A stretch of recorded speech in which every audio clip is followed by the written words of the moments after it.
الصلاة مش مجرد حركات ولا كلمات متكررة. الصلاة لقاء، هي لحظة بيقف فيها الإنسان قدام اللي خلقه عريان من كل أقنعته، ويرجع لأصله ويتحرر من دوامة اليوم ودوشة الدنيا. احنا بنصلي مش لأن ربنا محتاجنا، لكن لأن أرواحنا هي اللي محتاجاه، محتاجة تتهذب وتتطهر وتستعيد توازنها. الصلاة تدريب يومي على إنك ما تسيبش نفسك فريسة للفوضى. كل سجدة هي إعلان على إنك فاهم حجمك، وإنك مش المركز، وإن في قوة أعظم منك بتدبر حياتك.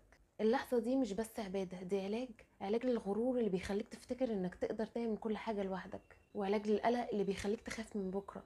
ولما تواظب على الصلاة بتلاقي ان قلبك بيتغير من جوه، الصبر بيزيد وغضبك بيهدى والهموم بتصغر، لانك ببساطة بتفتكر انك مش لوحدك في معركة الحياة.